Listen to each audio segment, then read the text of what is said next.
तो जब हम उसको विजुअलाइज करते हैं मैप को, यानी हम उसमें दृश्य करते हैं, तो हमारी उसके लिए जो मेमोरी है वो काफी बढ़ जाती है। मेमोरी का मतलब होता है कि अब उसके जो विजुअल आर्ट्स में हमारा जो दिमाग होता है, हमारा जो ब्रेन होता है, वो जनरली किसी भी चीज को पिक्चर के फॉर्म में समझता है, पिक्चर के फॉर्म में समझता है। और न सिर्फ पिक्चर के फॉर्म में ये समझता है, साथ ही साथ वो उसको स्टोर भी करता है। हमारे जो दिमाग है उसमें इसको स्टोर भी करता है। किस फॉर्म में? पिक्चर के फॉर्म में। आप कई बार मैं इस पर क्लासेस ले चुका हूं। स्टोर करता है, और यही स्टोरेज जब आपकी दिमाग जब आपके मांगे जाने पर फेच करता है, बोलता है कि मुझे लाओ, ठीक है, तो जब ये कहता है कि इंफॉर्मेशन मुझे चाहिए, तो ये पिक्चर के फॉर्म में हमें वापस कर देता है और हम उसी को आंसर राइटिंग में या ऑब्जेक्टिव क्वेश्चन में करके दिखा देते हैं। इसीलिए जब हम पिक्चोरियल फॉर्म में किसी चीज को पढ़ते हैं तो वो हमारे लिए बहुत आसान हो जाता है। और आपने देखा होगा जो नई एनसीईआरटी उसने ढेर सारे पिक्चर्स, ढेर सारे मैप इस्तेमाल किए हैं। मैं उसी परंपरा को लेकर आगे बढ़ रहा हूं। हिस्ट्री जैसा सब्जेक्ट, आर्ट एंड कल्चर जैसा सब्जेक्ट, जहां पर ढेर सारे पिक्चर्स का मिलना बड़ा मुश्किल हो जाता है, कैसे हम करें, हमें बताया, हमें फैक्ट्स में ये उलझ के रह जाते हैं। ऐसे में अगर पूरी चीजों को देखा जाए तो हम उसको कैसे हम जो है जोड़कर आगे बढ़ सकते हैं, राइट। तो आज का जो हमारा पर्पस है वो यही है कि हम पिक्चोरियल फॉर्म में कैसे लेकर आगे बढ़ सकते हैं और कैसे अपने फंडामेंटल को प्रिपेयर कर सकते हैं। लेट्स स्टार्ट, शुरू करते हैं हम लोग। आ जाइए। और आज हम सबसे पहले बात करने जा रहे हैं हड़प्पा कल्चर के बारे में। लिखो, हड़प्पन कल्चर। चलो, हड़प्पा सभ्यता के बारे में हम लोग जानते हैं। अच्छा, नोट्स भी मैं बहुत ही स्मार्ट तरीके से आपको दूंगा। थोड़ा सा लिखिए, थोड़ा सा समझिए और मेमोरी को इनहैंस करने की कोशिश करिए। हमारी क्लास का, ओजंकियंस की क्लास का एक नियम होता है, हम बाद में कुछ नहीं छोड़ते हैं। हम इस तरह से पढ़ते हैं कि क्लास में ही वो हमें रिवाइज हो जाए, क्लास में ही हमारे मेमोराइज हो जाए, और हम नए नए तरीके ढूंढते हैं। कई बार जिनको परंपरागत पढ़ने की आदत है उनको हमारे साथ बड़ी दिक्कत होती है। वो उलझते हैं कुछ देर तक, पता नहीं सर क्या बात करने जा रहे हैं, कैसे बात करने जा रहे हैं, तो उनको उलझन, क्योंकि बचपन से उनको ट्रेनिंग उसी तरह से हुई है। हिस्ट्री का मतलब फैक्ट्स होता है, हिस्ट्री मतलब ये आर्ट साइड वालों का सब्जेक्ट है। तो लेकिन यहां तो उजांग सर हिस्ट्री के आधार पर जो है भारत निर्माण की बात कर रहे हैं, हिस्ट्री के बेस पे जो है आज को जोड़ रहे हैं, आज की समस्याओं को कह रहे हैं कि हिस्ट्री के नजरिए से देखो, हिस्ट्री को आज के प्रॉब्लम्स के नजरिए से देखो, एडमिनिस्ट्रेटिव एटीट्यूड से देखो कि तुम भारत के प्रशासक बनने जा रहे हो, आईएएस ऑफिसर बनने जा रहे हो, तो इसके हिसाब से हिस्ट्री तुम्हारे लिए क्या होगा। तो वहां फैक्ट पीछे छूट जाते हैं। वहां पर जो है वो चीजें अंदर बीटीएल समझ में आता है कि इसके बीच में क्या था, वो चीजें कैसे हो रही थी, क्यों हो रही थी, व्हाई इट वाज हैपेंड। तो ये चीजें आपको समझ में आती है, तो फिर आपको लगता है अरे वाह, मेरे बड़े काम का सेगमेंट है। मैपिंग को हम लोग समझते हैं ये तो ज्योग्राफी का पार्ट है, लेकिन यहां तो हिस्ट्री में मैप कोई लेकर आ रहा है, तो कुछ ना कुछ हम लोग नया करते रहते हैं। लेकिन इसका जो फायदा मिलता है वो ये होता है कि हमारी जो मेमोरी, अंडरस्टैंडिंग है वो कई गुना बढ़ जाती है। आगे चलते हैं, नेक्स्ट हम डील करते हैं। और सबसे पहले आज हम हड़प्पा कल्चर के बारे में, बहुत कुछ आप जानते होंगे, बहुत बेसिक्स आप जानते हो। लिखो, हड़प्पा सभ्यता। तो हम हिंदी इंग्लिश दोनों में काम करते हैं। हड़प्पा सभ्यता के बारे में बात करते हैं। तो अगर हम बात करें तो हड़प्पा सभ्यता दुनिया की सबसे प्राचीन सभ्यताओं में से एक थी। लिखना चाहो तो लिख लो, ठीक है। प्राचीन सभ्यता, LWMI क्या होता है? मेरी क्लास के नोट्स ऐसे बनते हैं, जो लोग बच्चे नए हैं वो जान लें। हम लोग इसी तरह तीर तलवारों के हिसाब से नोट्स बनाते हैं, क्योंकि ये पूरा हैंगिंग नोट्स होते हैं। इसको हुकिंग कहते हैं। एक पॉइंट दूसरे पॉइंट से जुड़ता चला जाता है और एक फ्लो तैयार हो जाता है। जैसे जैसे आप एक पेज देखोगे, एक पेज के अंदर ही आपको अपना सारा जो है वो सेगमेंट्स नजर आ जाता है। नेक्स्ट, चलिए हम लोग चलते हैं, आगे बढ़ते हैं और समझते हैं। तो अगर हम हड़प्पा सभ्यता लिखें तो इट लिखो, one of the oldest civilisation, ठीक है, यह दुनिया की सबसे प्राचीन सभ्यताओं में से एक थी। तो ओल्डेस्ट में से अन्य कौन कौन सी इसके समकालीन थी? समकालीन मतलब इसके इक्वल और कौन सी? तो हम सिंबल्स का यूज करते हैं। तो LWMI की सबसे खास बात होती है वी यूज सिंबल्स। तो मुझे नहीं लिखना है, ये लंबी लंबी लाइनें नहीं लिखनी है। तो ये इसके जो है समकालीन, इसके जो है कंटेम्प्रोरी और कौन सी थी? तो कंटेम्प्रोरी सभ्यताओं में इजिप्ट, मिस्र की सभ्यता, मेसोपोटामिया, ठीक है, जो आगे चलकर इराक के क्षेत्र में डेवलप हुआ, मेसोपोटामिया की सभ्यता और चीन की सभ्यता, ये भी प्राचीन सभ्यताओं में, चाइना, ये इसके समकालीन सभ्यता थी, ठीक है। यानी इसके समकालीन सभ्यताओं में से एक थी इजिप्ट, मिस्र, मेसोपोटामिया और चीन की सभ्यताएं। तो ये उन्हीं प्राचीन सभ्यताओं में से जहां मानव ने अपना बहुत विकास किया, इस सभ्यता को हम लोग जानते हैं, ठीक है। चलिए, इसका नाम हड़प्पा क्यों पड़ा? हड़प्पा बहुत ही एक कॉमन, आपने कई बार पढ़ा भी होगा, आप में से कई लोग जानते होंगे, लेकिन आज हम उसको मैप से करके देखें, आज उसको विजुअलाइज करेंगे चीजें कहां हैं। तो हड़प्पा सभ्यता इसलिए कहा गया, 1826 में एक जगह हड़प्पा है, यहां पर जो इसके नाम पर इसका नाम हड़प्पा कल्चर पड़ा, ठीक है। 1826 में इसकी खोज की गई और इसी को इंडस वैली सिविलाइजेशन यानी सिंधु घाटी सभ्यता भी कहा गया। Also known as Harappa is also known as Indus valley civilisation. अब ये हड़प्पा जो है बेसिकली जगह कहां है, ध्यान से देखो मैप पे। हड़प्पा जो है, दिस इज द हड़प्पा, ये जो रावी और सतलज के बीच का क्षेत्र है, नदियों के बीच का क्षेत्र है, और ये एक बहुत ही फर्टाइल लैंड है, राइट। ये जो रावी का कोस्ट है, रावी नदी जो बह रही है, रावी के कोस्ट के किनारे हड़प्पा नाम की एक जगह थी। ये सबसे प्रोमिनेंट सिटी जो एक क्षेत्र था जहां से सबसे ज्यादा प्रॉस्पेरिटी दिखाई पड़ती है, और यहां पर डेवलपमेंट के जो साइन है वो कॉन्टिन्यूअस हमें दिखाई पड़ते हैं।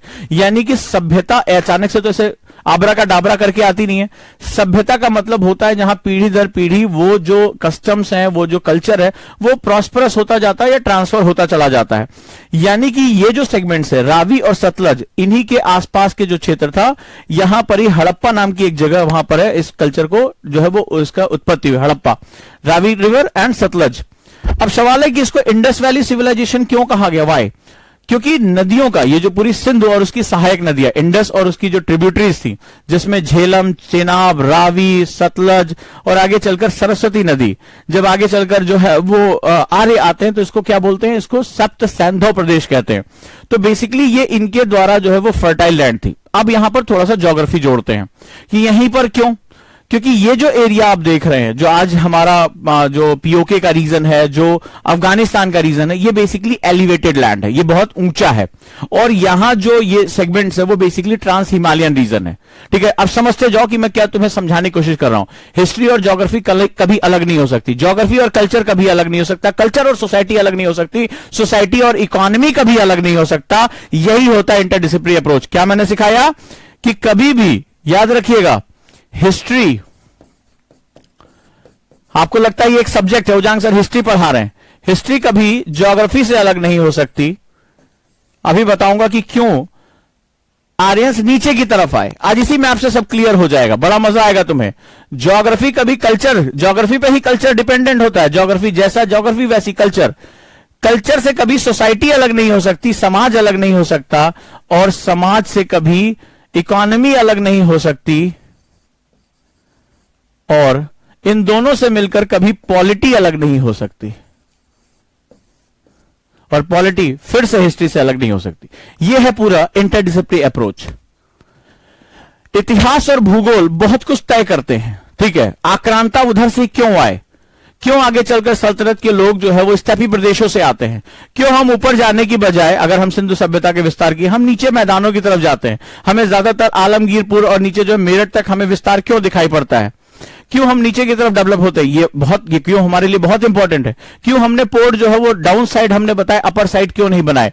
तो हिस्ट्री, ज्योग्राफी, ज्योग्राफी डिफाइन करता है कल्चर को, कल्चर डिफाइन करता है सोसाइटी को, ठीक है। सोसाइटी कैसी होगी, हम किस तरह के कस्टम्स को लेकर आगे चल रहे हैं, हम प्रोग्रेसिव हैं, हम इंडस्ट्रियलाइज्ड हैं, हम जो है वो अंधविश्वासी हैं, हम बहुत प्रोग्रेसिव हैं, हम किस रूप में हैं। सोसाइटी तय करेगी इकोनॉमी कैसी होगी, हम उद्यम करेंगे, हम समाज की सेवा करेंगे, हम जो है वो कबीलाई होंगे, हम ज्ञान आधारित सभ्यता बनेंगे, नहीं हम अंधविश्वास आधारित बनेंगे।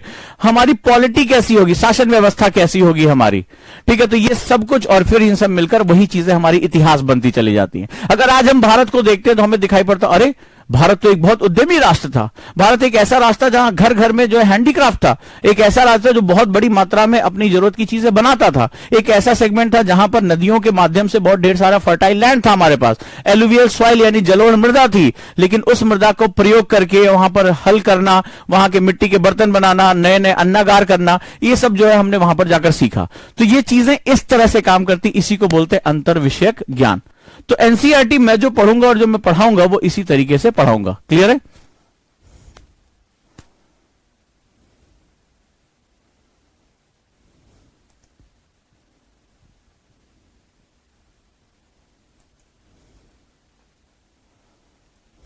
चलिए,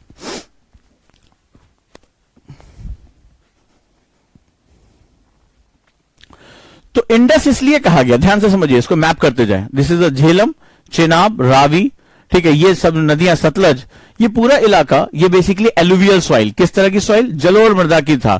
नदियां अपने साथ क्या लेकर आती हैं, एलुवियल सॉइल लेकर आती, ज्योग्राफी में हिस्सा है। एलुवियल सॉइल की खास बात क्या होती, जलोढ़ मृदा, कौन सी मृदा है ये, लिखते जाओ, जलोढ़ मृदा है ये, ठीक है। This is the alluvial soil, alluvial. अच्छा, दुनिया की जितनी भी प्राचीन सभ्यताएं हैं इसमें ज्यादातर वो नदियों के किनारे यानी रिवर कोस्ट पे रही है, क्योंकि हमारे लिए जो सबसे इंपॉर्टेंट सेगमेंट रहा है, मेरा कोई स्टूडेंट जो एनसीईआरटी का होगा वो जानता होगा मैं क्या बात उससे पूछने जा रहा हूं, लॉजिक पूछने जा रहा हूं कि नदियों के किनारे ही क्यों एलुवियल सॉइल की उन्हें जरूरत क्यों पड़ी। एलुवियल सॉइल की खास बात होती है ये एवरी ईयर नदियां अपने साथ ढेर सारा बाढ़ का मिट्टी लेकर आती हैं और वो रिन्यू हो जाती है, ठीक है, ये रिन्यू हो जाती है, इसका पुनर्निर्माण हो जाता है, इसकी फर्टिलिटी यानी उपजाऊपन लगातार बना रहता है, मिट्टी में पानी सोखा जाता है और वाटर लेवल यहां पर हमेशा मेंटेन रहता है, यानी पीने का पानी। और एलुवियल सॉइल का क्या इंपॉर्टेंस है, कोई मुझे मेरा स्टूडेंट बताएगा अगर मुझे सुन रहा है।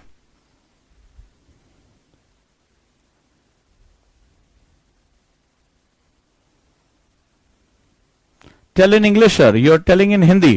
So what kind of language you really read it? You try to understand it, right? Harappa के बारे में तुम्हारी नॉलेज क्या है, पढ़ा तुमने पक्का होगा। You must aware about the Harappan culture. एक बहुत ही सिविलाइज सोसाइटी। सिविलाइजेशन का मतलब what is the meaning of civilisation? You are not the tribal people, you don't live in the trees, ठीक है, पत्ते नहीं पहन के घूमते, सिविलाइज्ड हो, यानी कि जो नॉर्म्स ऑफ द सिविलाइजेशन है you follow all these thing. तो हमने सबसे पहली बात सिविलाइजेशन वर्ड का मतलब क्या हुआ? You must have the hierarchy in society और द सोशल स्ट्रक्चर, ठीक है, तुम्हारे पास एक सामाजिक संरचना है या तुम्हारे पास सामाजिक अनुक्रम है, इसीलिए तुम सिविलाइज्ड हो। तुम ऐसा थोड़े ना हो रहा घुमंतु घूम रहे हो या जो है शिकार करते घूम रहे हो, पत्ते पहन रहे हो, पेड़ों पे रह रहे हो, you don't live like animals. So this is mean the civilisation. That means अब कोई भी समाज, एक बात बहुत ध्यान से समझना, कोई भी समाज तभी सिविलाइज होता है, the society become civilise when the first thing is you must have the facility of agriculture. बहुत ध्यान से समझना, एग्रीकल्चर ही प्रारंभिक समाजों की संरचना का मुख्य कारण होता है। एग्रीकल्चर यानी कृषि ही प्रारंभिक समाजों के निर्माण का प्रमुख कारण होता है। This is the agriculture. भाई जब तक मैं घूम रहा हूं, भाई मैं अपने शिकार के लिए घूम रहा हूं, उधर वो जानवर गया उसके पीछे चला गया, वो उसके पीछे चला गया, तो सोसाइटी समाज बनाने के लिए मुझे सुरक्षा चाहिए, एक जगह मुझे रहूं, और सबसे पहली सुरक्षा मुझे खाद्य सुरक्षा यानी food security. I must need a society must need a food security, otherwise मैं नोमैडिक हो जाऊंगा, मैं इधर से उधर जाऊंगा। तो जहां जहां एग्रीकल्चर प्रॉस्परस नहीं हो पाया, आप जरा ध्यान से देखें, जहां जहां दुनिया के जिन हिस्सों में जहां रेगिस्तानी जलवायु थी, जहां पर डेजर्ट क्लाइमेट था, वहां पर जहां जहां पर भी एग्रीकल्चर प्रोमिनेंट नहीं हो पाया, वहां पर आपको चाहे वो कालाहारी हो, सहारा डेजर्ट हो, अरेबियन हो, वहां वहां आप देखेंगे नोमैडिक्स, घुमंतु लोग ज्यादा दिखाई पड़ेंगे। और इंडिया में जो शुरुआती दौर से लेकर अब तक चलता चला आया, वहां पर हमारे पास जो मिट्टियां रही हैं, हमारे पास जो रिवर्स रही हैं, वो हमारी सबसे बड़ी पावर रही हैं। वो जो एलुवियल सॉइल रही थी उसने बताया, और ऐसी वैसी नहीं, 5-7 नदियां, 7 रिवर्स, जो पंजाब बोलते हैं, पंजाब यानी 5 नदियों का जल, और जो दोआब बनता है यानी दोनों नदियों के बीच में, the land between the reverse, most fertile land होता है, जिसे मॉइस्चर वहां पे बहुत अच्छा बना रहता है, नमी बनी रहती है, मतलब बेस्ट प्लेस। वहां पर आपको ग्रास लैंड भी मिलेगा, आपको वहां पर जो घास की चरागाह जिसे हम लोग ग्रेजिंग लैंड बोलते हैं, जहां पर आपके पास धान, हर चीज का लॉजिक होता है।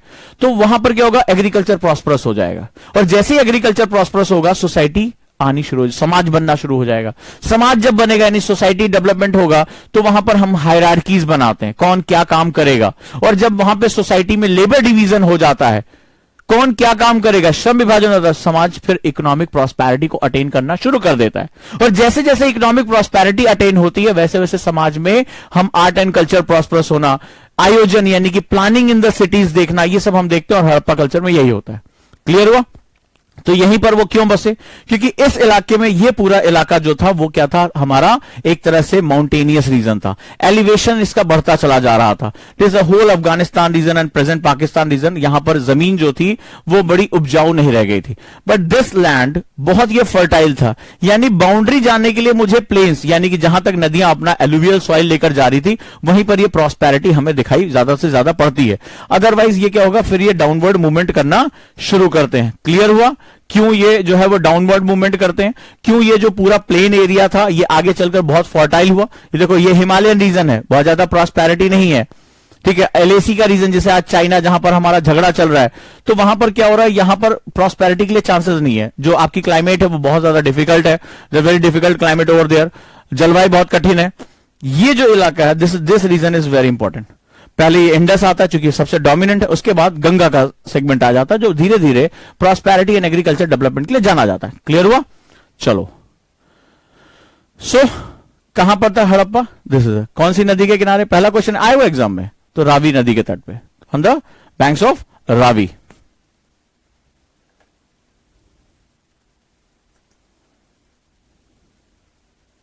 On the banks of Ravi. चलिए नेक्स्ट आ जाते हैं।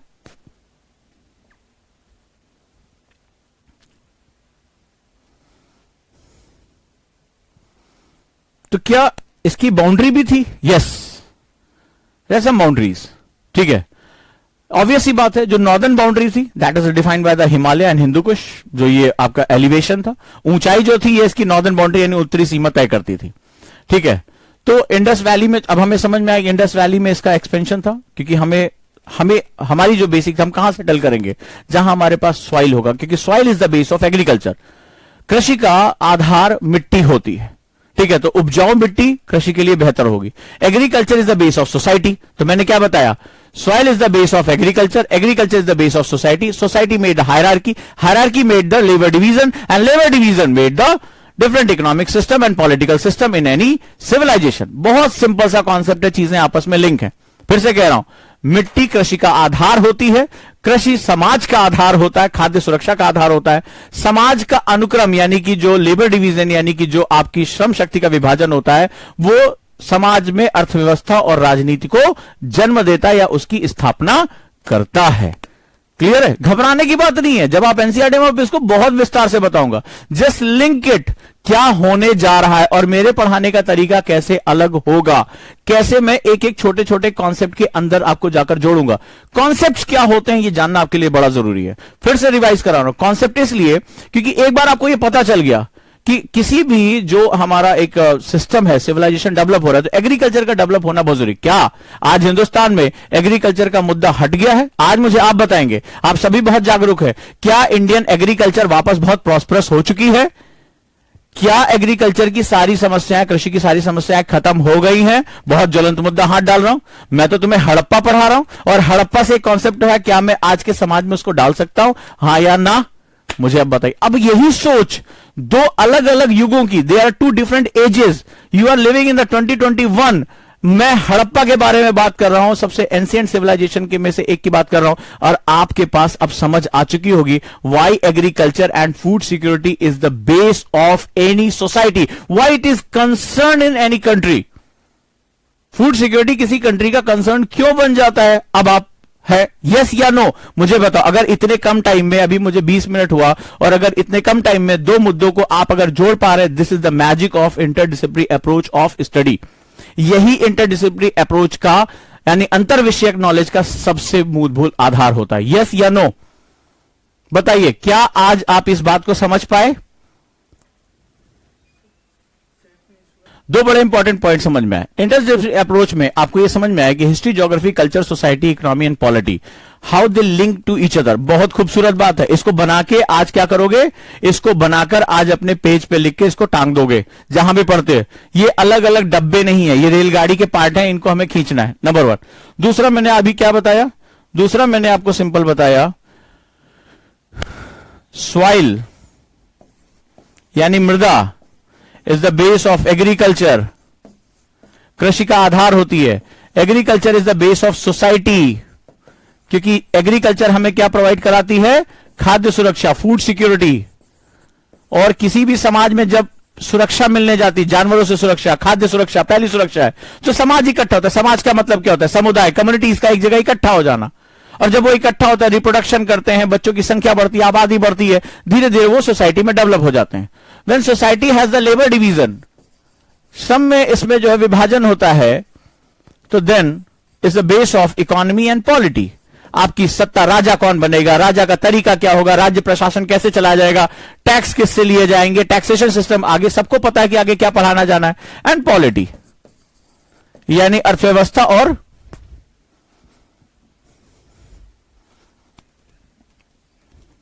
राज्य व्यवस्था दोनों का आधार होती है। तो आपको समझ में आया कि वाई दे चूजन द सप्त सैंधव प्रदेश, इसको जो है वैदिक काल में इसको सप्त सैंधव कहा जाएगा। Indus, why this is known as Indus, why Indus only? Indus valley civilisation क्यों कहा गया? क्लियर है? मैंने हिस्ट्री को ज्योग्राफी से समझाया है। आप मुझसे ज्यादा पढ़े होंगे, आपने हड़प्पा को बहुत अच्छे से पढ़ा होगा। बस मैंने तो अभी सान्याल की एक नई किताब आई है, ठीक है, बहुत प्यारे नया रिसर्च आया, बहुत अच्छा लिखते हैं सान्याल, और मैं तो नई नई चीजें पढ़ता रहता हूं। तो उन्होंने भारत के इतिहास को नदियों के आधार पर लिखा है, बड़ा मजा आता है उसमें पढ़ने में, भूगोल के बेस पर इतिहास को लिखा गया है। यह होता है जोड़ने का तरीका। क्लियर है?